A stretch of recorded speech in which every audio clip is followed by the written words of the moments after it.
The next section that we're going to cover is free radical injury. And the way this fits into the chapter is that we've been talking about cellular injury, and we discussed hypoxia as one of the important causes of cellular injury.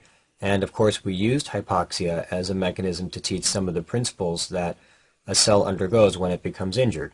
So we're now going to continue with our discussion of injury. However, instead we're going to focus on free radicals, which can also cause injury. This discussion is relatively high yield, and hence the reason why I've made it a separate sort of subsection in your text. All right, before we can begin our discussion of free radicals, we should take a step back and define what a free radical actually is. So a free radical is a chemical species with an unpaired electron in the outer orbit. And it's this unpaired electron that has the ability to induce damage within the cell. Now, it's important to recognize that free radicals are actually generated physiologically and pathologically. So what do we mean by physiologically? Well, physiologic generation of free radicals occurs during oxidative phosphorylation, and of course this is part of the normal physiology of a human being, so that's why we use the term physiologic. Now let's review oxidative phosphorylation briefly and remind ourselves that during oxidative phosphorylation, cytochrome C oxidase transfers electrons to oxygen as a final electron acceptor. And you recall in our prior discussion of the electron transport chain, oxygen obviously accepts electrons, which then drives the production of drives the production of a proton gradient, which then eventually drives the production of ATP. Now, generally speaking, oxygen will actually accept 4 electrons, and after accepting 4 electrons, water will be generated. And so, if during the sequence of accepting of electrons, oxygen is partially reduced and doesn't receive all 4 electrons, then free radicals can be generated. But in order to understand the free radicals that are generated, we do have to review a little bit of biochemistry. So let's take a moment to just remind ourselves that if this is oxygen here, if oxygen accepts 1 electron, then it becomes something called superoxide. If it accepts 2 electrons, it then becomes hydrogen peroxide. If it accepts 3 electrons, it becomes hydroxyl ion. And if it accepts 4 electrons, it becomes water. And so when I say that physiologic generation of free radicals occurs during oxidative phosphorylation, obviously if there is a partial reduction of oxygen so that it only accepts 1, 2, or 3 electrons instead of the normal 4 electrons, that's going to result in the production of free radicals, and that does happen physiologically. Free radicals can also be generated pathologically. Some important examples: ionizing radiation can generate free radicals, and ionizing radiation, the classic free radical that's generated is actually hydroxyl ion. So OH. And what's important to recall here is that ionizing radiation, the way by which it generates these free radicals is that the radiation actually hits water within tissues, and once it hits water within tissues, one possible consequence of that is the generation of hydroxyl free radical. And we should bear in mind that among all of the free radicals, the hydroxyl free radical is sort of the most damaging, and that's something that examiners like you to know. So again, I'll repeat it. Of all of the free radicals, the hydroxyl free radical is the most damaging. Now, another mechanism by which free radicals can be generated, or are generated actually, is inflammation. Remind ourselves that when neutrophils come in to battle an infection, they have 2 mechanisms of killing the microbe. One is called oxygen dependent, the other is oxygen independent. Remember that the oxygen dependent mechanism starts out, if you go back to biochemistry, the reaction starts out with something called an oxidative burst, And basically what happens there is that oxygen is taken, and oxygen is acted on by an enzyme. And do you remember the name of that enzyme? It's important for biochemistry, high yield for examinations. The enzyme is called NADPH oxidase. And NADPH oxidase takes oxygen and converts it to superoxide. And so that's the very first step. And superoxide will very quickly be converted by superoxide dismutase to hydrogen peroxide. And then hydrogen peroxide is converted by myeloperoxidase to form bleach, or HOCl. But we'll discuss that. We'll discuss the additional reactions later when we do our chapter or section on inflammation. However, what I really want to highlight here is this very first reaction. That first reaction in oxygen-dependent killing generates free radical, and so in particular the superoxide free radical. And so inflammation is another mechanism by which free radicals are formed. A third pathologic mechanism by which free radicals can form is by interaction with metals, for example, copper and iron. And this actually becomes very high yield as well. The reason we have to be familiar with this is because, well, why don't we take a step back? First of all, let's remind ourselves from biochemistry that, generally speaking, copper and iron are usually, whenever present in the body, are usually bound.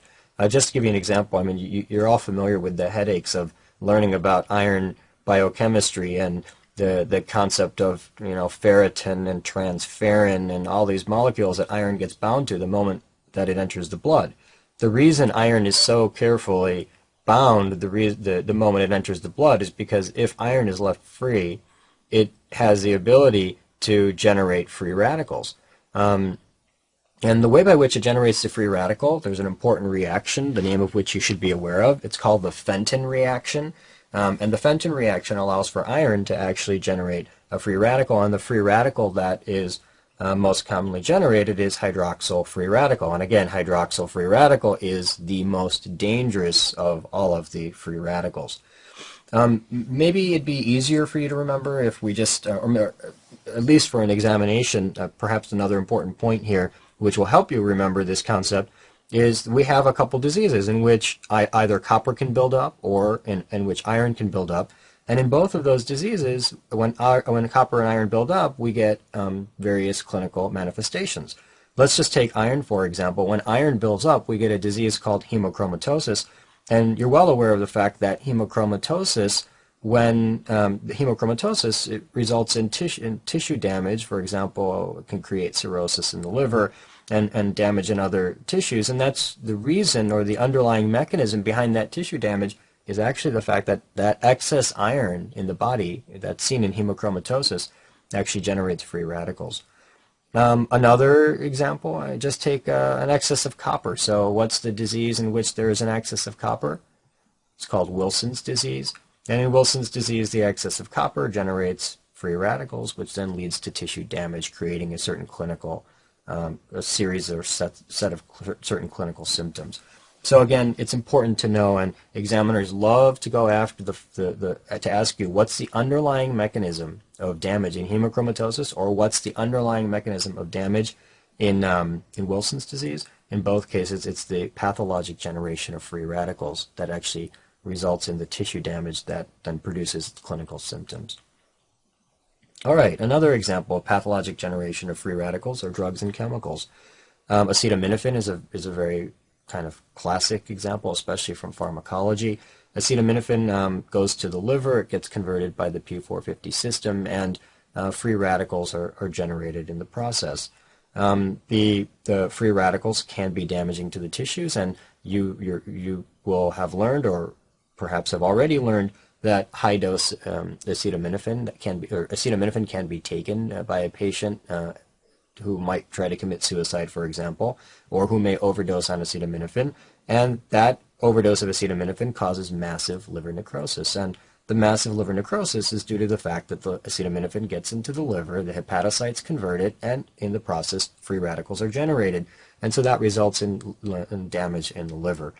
A chemical that can cause free radical or a classic chemical that can become a free radical is carbon tetrachloride.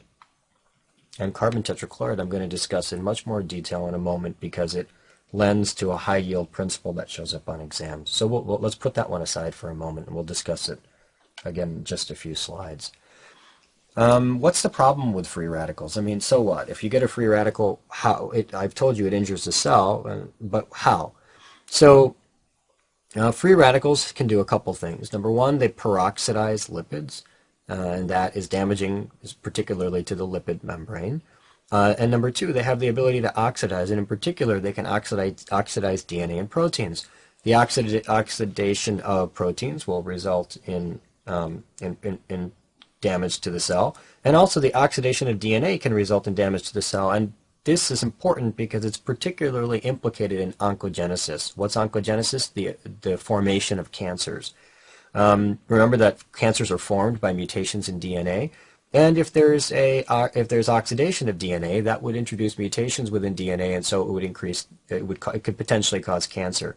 And this is the whole idea behind. For example, if you walk into a vitamin store or you look at an advertisement for vitamins where they say that antioxidants and other things that fight off free radicals can prevent aging and protect you from cancer, and that's because there's an understanding that free radicals have the ability to damage DNA, which can lead to an increased risk for cancer, and they also have the ability to damage the cell, which can potentially add to or lead to, let's say, be a component of aging. Now, because free radicals are so damaging and because they're generated physiologically, it only makes sense that the body would have a mechanism of eliminating the free radicals so that damage would not occur, especially since they're generated physiologically. So, of course, if we're going to generate them physiologically, then we need to be able to eliminate them as well. There are actually three major mechanisms by which free radicals can be eliminated. The first are antioxidants, and antioxidants include things like vitamin A, vitamin C, vitamin E. These are your classic antioxidants, and they have the ability to eliminate free radicals. Another important mechanism of elimination of free radicals, I'm going to skip here and go a little out of order, but it's metal carrier proteins. Metal carrier proteins are what I've already talked about. You know that copper and iron have the ability to create free radicals, iron in particular, by the Fenton reaction, and the generation of free radicals is a dangerous thing. And so the way by which the body handles that is to have metal carrier proteins, for example, transferrin in the blood, which tightly binds iron to deliver it to the liver and the macrophages. And you know that when iron is actually bound in macrophages or within the liver, it's actually tightly bound to a molecule called ferritin. And so these metal carrier proteins, they protect, they basically hide away the metals so that free radicals are not generated. The third category of substances that can eliminate free radicals are enzymes.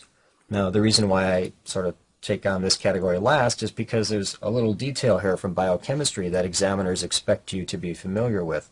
So let's briefly talk about the enzymes. There are three major enzymes, each of them is relatively high yield, that are important for the elimination of free radicals. I think that the easy way for me, at least, to remember these is to go back and just create that same biochemical paradigm that I highlighted earlier, where oxygen, if it accepts one electron, it becomes superoxide. So superoxide is an important free radical to be familiar with. Were it to accept another electron from here, it would become hydrogen peroxide, H2O2, which is another important free radical to be familiar with. Hydrogen peroxide, were it to accept another electron, for example, would actually become hydroxyl free radical. Hydroxyl free radical. And obviously this could eventually generate water. Now, I use this paradigm to help me to remember each of the free radicals, because these are the three key free radicals that you must be familiar with from biochemistry. And then I use this paradigm to remind me of the enzymes, because each of these free radicals here, the three that I've drawn here, are actually each handled by one particular enzyme, or predominantly by one enzyme. So the first one is easy. This one is superoxide. And guess who handles this? Superoxide dismutase. So superoxide dismutase actually takes out superoxide. Hydrogen peroxide is handled by catalase. All right. Oops, it's handled by catalase. And then hydroxyl free radical, one of the major mechanisms by which this free radical is actually removed is glutathione peroxidase. And glutathione peroxidase is an enzyme that takes the assistance of glutathione, which is an antioxidant, and glutathione will be very important later in our discussions of anemia, and you'll hear about that when we talk about anemia. So I won't get into too much detail here. However, it is important to know these the three key free radicals. Again, superoxide, hydrogen peroxide, and hydroxyl free radical. It's important to know that hydroxyl free radical is the most damaging or most sort of dangerous of the three free radicals. And then it's important to know what enzymes disrupt or handle each of those free radicals. And clearly superoxide would be handled by superoxide dismutase, and hydrogen peroxide by catalase, and then hydroxyl free radical by glutathione peroxidase. All right, now to close off this discussion, we want to talk about two very high yield examples of free radical injury that often show up on an examination. So the first is carbon tetrachloride, and carbon tetrachloride was classically seen in the dry cleaning industry. So a clinical vignette might say that the person is exposed to the chemicals of dry cleaning industry.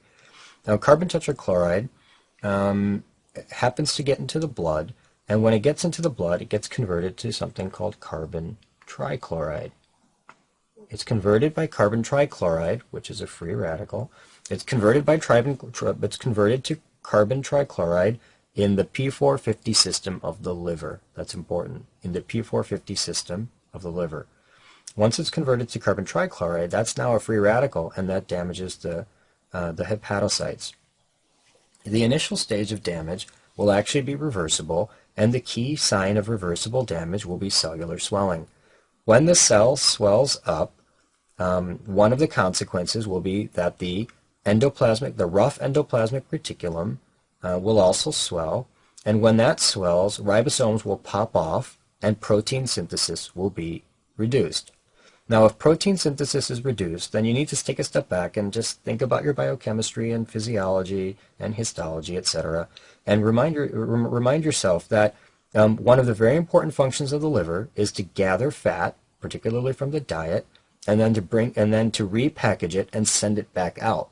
Now, the repackaging of fat actually occurs by binding up the molecules of cholesterol and lipids to via apolipoproteins. Remember that if you're going to produce you're going to be able to produce not the molecule but the substance that's going to carry fat and cholesterol, you're going to need apolipoproteins. So if carbon tetrachloride damages the liver cell and causes swelling, and swelling causes loss of the ribosomes on the endoplasmic reticulum, which then causes a decrease in protein synthesis, the decrease in protein synthesis will then eventually result in lack of apolipoproteins. Lack of apolipoproteins means that fat comes into the liver but can't get out. So guess what the classic histologic finding will be? Fatty change in the liver. And that's very, very high yield. Because this goes back to a total tracing of, or total retracing of the biochemistry behind cellular injury. So let me show you a picture. This is a classic image. These are hepatocytes. Each of these individual cells there are hepatocytes. And you can clearly see that there are all these circular spaces within these hepatocytes. And these circular spaces represent the accumulation of fat, which is called fatty liver.